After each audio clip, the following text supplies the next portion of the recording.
Oh, good morning. Hey, I had a little technical problem there, I see. Good morning, everyone, and God bless you. I am Dana Williamson with B.A.D. Blessed and destined with you because it is another day, a new day to be in the land of the living. And there's a lot going on here around Milwaukee.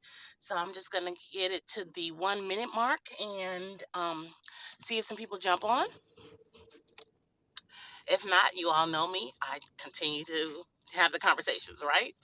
Regardless of if anyone is there. So, and while we wait, let's do some housekeeping. So, B.A.D, Blessed and Destined LLC, is the umbrella for a lot of things. I am an author. Okay, so I have a publishing company. It's in a hybrid publishing company. People have some bad qualms about hybrid publishing companies, but you'll have to talk to me about them so that I can clear that up for you. So, Destin Publishing House is under that. We are in the process, or have been in the process for a couple of years, creating Bad Cinemas and basically expanding to be Because of God Productions. Also, we had Queen Cuts Renovation and Design and Staging was part of the B.A.D brand, but is now its own LLC. So when you see me do a lot of things. I am also a speaker and I am a business and lifestyle counselor, helping women of faith to get past the fork in the road in their businesses and helping them to increase for their lives. And that is a blessing to me as well. So we are at the 2 minute mark. So good morning, everybody. Let's do this. Wednesday wisdom. And again, there's a lot of things going on in Milwaukee today. The state, and I hate saying it's just my mind is like, are we ready for this? Are we ready for everything that's happening? Probably not. Schools are opening back up. The Milwaukee public schools are opening back up, and that means a lot of kids are going back into the classroom. And although it's a small group of kids, about 15 kids per class, is what I understand from my grandchildren's school. The problem is that kids are going back into a classroom that they have not been in over a year. Schools closed last year, actually about a week. I believe schools closed. Their last day was the 13th of March and of 2020, and now they're going back April 14th 2021. They have not been in a regular classroom with children, with teachers, with whatever. um,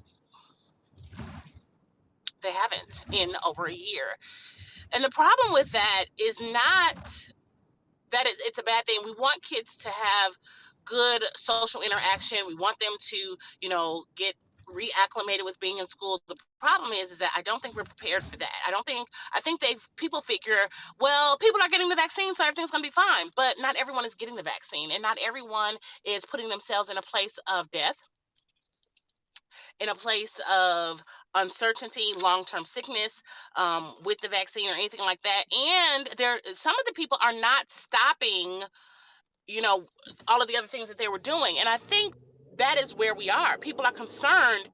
People, no, that is where we are today, because people have to get used to going back to, and this is not a norm. People have to get used to being in a classroom. And this is very different because many hundreds of years ago, people were being taught in the home anyway, right? But they were being taught by their parents, not by teachers who, nonetheless. So with the many things that are going on, I have a daughter. My oldest daughter actually works for Milwaukee Public Schools. MPS is Milwaukee Public Schools, and she went back to work on Monday. They were preparing the classrooms and whatnot for the kids to start today. And it's, I won't say that it hasn't been hard on them. It's just been different. Okay. You're going to school in the middle of the school year and you have to continue on with kids in the classroom as if it's not a first day back at school. The choices we make. This brings me to the conversation I want to have, not just on what's happening here in Milwaukee, but what is happening all over the world, and also the choices that we have. The choices we have and the choices we make is it either will help us or it will harm us. And we don't want either, right? We don't want harm. We do want help. We don't want hurt. We do want help.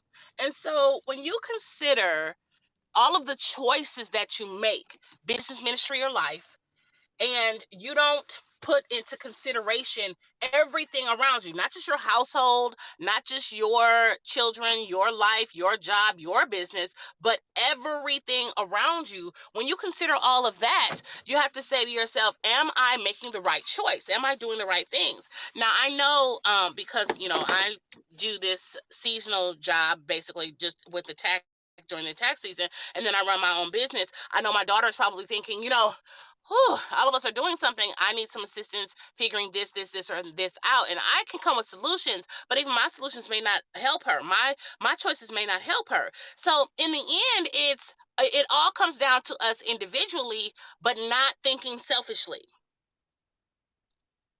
Did y'all catch that? It is coming down to us individually, not thinking selfishly.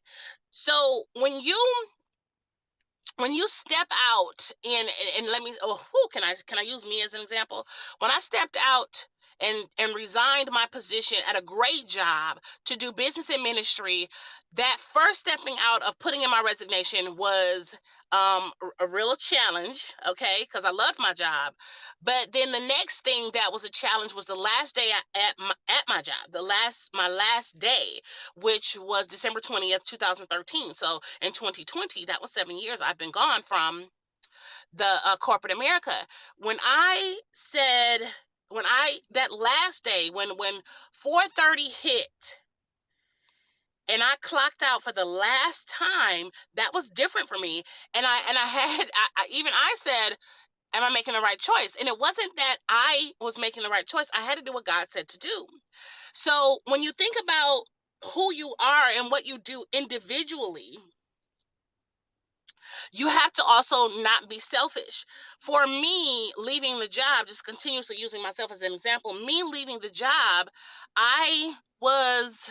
I had to think what God was telling me to do and how this was going to pan out with my family. I knew that they were going to have qualms about it. I knew that they were going to be upset about it. I knew that they were not going to be real happy, and they were going to talk, talk, talk. And my uncle to this day continues to badger me about it, but he loves me just the same. Nonetheless, when you consider, now we're in a pandemic, different from 7 years ago. We're in a pandemic. We're in the middle of a world crisis, and the choices we make regarding those things and our lives and our livelihood and our health has to be expanded, where it's not just I'm concerned about me. I do rideshare from time to time. Well, I do rideshare, period. And when the people get in the car, I'm concerned about me, my safety, not for my health, but just to make sure, one, you're not drunk and belligerent. Two, you're not somebody who's going to start swinging on me or something, or get mad, and because I don't have a partition in this particular vehicle. But also, and two, for my health, but I also consider you. So when a passenger gets in the car, I try to make sure, the previous passenger, it's wiped down, it's sprayed, sanitized, or whatever, so that they're good. I don't know where some of these people are coming from or where they're going to. So, and I don't know where I'm picking up other people from and where they're going to. So I have to make sure that they're good. So when I step out to do something that's going to help the community, or help the person get to work, or help the person get to wherever they need to get to, I don't think about Dana and the dollars I make. I'm thinking about everyone else. So I'm saying to Dana, I'm thinking about me individually, but not selfishly. I woke up this morning, and I was praying, and um God dropped a couple things in my spirit, and then there's the scripture he gave me that I'm going to share on my social media later. And I'm thinking, I don't know. I don't know how to flow in the day of this. So I turned on my worship music, and this one song, the first song that came on as I was in the bathroom, showering, getting ready, this song came, and I just started singing. I knew the song. I know most of the gospel songs, but I knew the song, and I started singing and singing. I'm just like, this is it. This is where I am. This is what I need. This is how I move into the day. This is how I need to flow with the instructions that God has given me. This is how. Different from yesterday and different from tomorrow. Today is the difference how. And so I'm so grateful and I'm so thankful. And I'm looking around like, Lord, I appreciate you. Help me make the right choices. How do I help today? What do I do today? And so I want to leave you with that. I usually say in the morning, hey, I'm going to be with you for so long and yada, yada, yada. But I didn't say that today because I wanted to just get out what I needed to get out without putting a time constraint on there. And I believe the Holy Spirit has said all that it needs to say. This Wednesday wisdom, look at the choices that you're making, okay? Look at the choices that you're making individually. Just don't make them, allow them to be selfish. Can you roll with that? I hope so. Listen, you guys, thank you so much for being a part, for following, and for sharing. God bless you. Have a wonderful rest of your day.